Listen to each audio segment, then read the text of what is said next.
Hello there, how are you? Hopefully all been doing great. Well guys, in today's video we are going to talk about how to change the active sentences of the present simple tense into the passive one. So first of all, look at the structure that how can we change an active sentence of the present simple tense into the passive one. अच्छा, तो उससे सबसे पहले आप लोगों ने करना क्या होगा? सबसे पहले आप लोगों ने ऑब्जेक्ट लगाना है, फिर इज एम आर का यूज़ आप लोगों ने प्रेजेंट सिंपल टेंस में करना है जब हम पैसिव में सेंटेंस को चेंज करेंगे। फिर उसके बाद हमारे पास third form of the word preposition by, उसके बाद सब्जेक्ट, और वो सब्जेक्ट हम ऑब्जेक्टिव केस में लगाएंगे। ओके, अब नेगेटिव जुमले में सबसे पहले आप लोगों के पास ऑब्जेक्ट, फिर उसके बाद is not, am not, are not, ये वो सेकंड रूल हैं जिसमें हमने ये पढ़ा था कि हम सूटेबल हेल्पिंग वर्ब को ऐड करेंगे। तो अगर ऑब्जेक्ट आपके पास सिंगुलर होगा तो फिर इज़ नॉट लगेगा, ऑब्जेक्ट आपके पास आई होगा तो फिर आप लोगों ने एम का यूज़ करना है, और अगर प्लूरल होगा तो फिर जाहिर सी बात है आप लोगों ने आर का यूज़ करना है। ठीक है, इसके बाद third form of the word preposition by object, यानी कि जो हमारे पास सब्जेक्ट होगा उसे हम ऑब्जेक्टिव केस में लगाएंगे। अच्छा, इंट्रोगेटिव में सिंपली आप लोगों ने अफर्मेटिव और इंट्रोगेटिव को देखना है। तो अफर्मेटिव में जो हमारे पास हेल्पिंग वर्ब होते हैं उसको हम स्टार्ट में लिख लेंगे, और बाकी का जो भी सेंटेंस अफर्मेटिव का बनता है बिल्कुल वही लगाना है। यहाँ पर आप लोग देख सकते हैं इज एम आर का हमने यहाँ पे यूज़ किया है, फिर उसके बाद object, third form of the verb preposition by, और फिर उसके बाद हमने सब्जेक्ट लगाया है जो कि ऑब्जेक्टिव केस में होगा। एग्जाम्पल को देख लीजिएगा, आप लोगों को डायरेक्टली समझ में आ जाएगा। ये हमारे पास एक अफर्मेटिव जुमला है प्रेजेंट सिंपल टेंस का एक्टिव केस में। हमने लिखा है कि Aslam writes a letter, Aslam writes a letter. Aslam writes a letter को जब हम पैसिव में चेंज करेंगे तो आप लोगों ने इस स्ट्रक्चर को देखना है। अगर एक भी टेंस का स्ट्रक्चर आप लोगों को समझ में आ गया तो यूँ समझ ले कि जितने भी टेंसेस वाइज सेंटेंसेस होंगे आप उसको आसानी से चेंज कर सकते हैं। सिंपली उसका हेल्पिंग वर्ब चेंज होगा, बाकी टेंसेस स्ट्रक्चर तमाम टेंसेस के लिए एक जैसे हैं।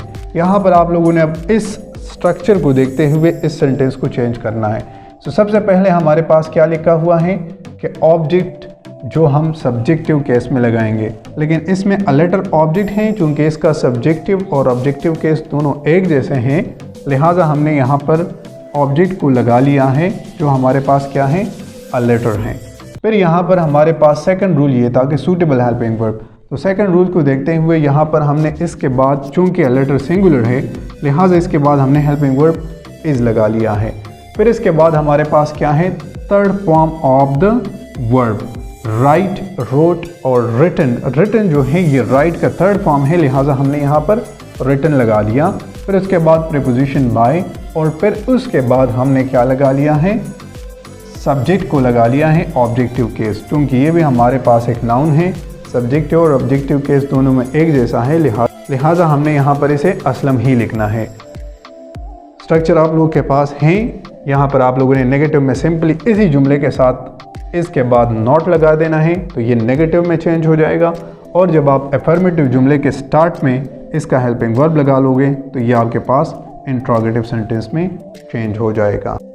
अच्छा, दूसरे एक आसान एग्जाम्पल इस पे करते हैं ताकि आप लोगों को सही तरीके से समझ में आ जाए। I help him. अब इसमें ये सब्जेक्टिव और ऑब्जेक्टिव केस का आप लोगों को सही तरीके से समझ में आ जाएगा। तो यहाँ पर हमारे पास रूल नंबर फर्स्ट क्या है कि हम ऑब्जेक्ट को लगाएंगे, लेकिन सब्जेक्टिव केस में। ऑब्जेक्ट हमारे पास यहाँ पर हिम है, लेकिन हिम को हम सब्जेक्ट की जगह पर सब्जेक्टिव केस में हिम नहीं लगा सकते, लिहाजा हमने यहाँ पर क्या करना है, इसको सब्जेक्टिव केस में चेंज करना है, और हिम का सब्जेक्टिव केस हमारे पास क्या है, ही है।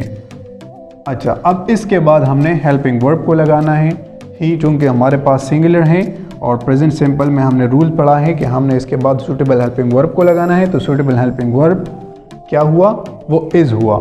ठीक है, फिर उसके बाद third form of the verb, तो हेल्प का जो थर्ड फॉर्म है वो हमारे पास है हेल्प्ड। फिर उसके बाद हमने प्रीपोजिशन बाय लगाना है, और आई का जो है, जो हमारे पास सब्जेक्ट है, इसका हमने ऑब्जेक्टिव केस यूज़ करना है। तो आई का ऑब्जेक्टिव केस हमारे पास क्या है, मी है। He is helped by me is the passive form of the sentence I help him. इस तरह की मज़ीद वीडियोस देखने के लिए आप हमारे YouTube channel how to learn English को सब्सक्राइब कीजिएगा। होपफुली आप लोगों को ये चीज़ समझ में आ चुकी होगी। अगर कोई भी इससे रिलेटेड आप लोगों का आई होगी, इससे रिलेटेड आप लोगों का कोई भी क्वेश्चन हो तो आप लोग मुझसे कमेंट सेक्शन में पूछ सकते हैं। कंप्लीट कोर्स देखने के लिए आप हमारे YouTube channel how to learn English को सब्सक्राइब कीजिएगा। Thanks for watching and bye for now.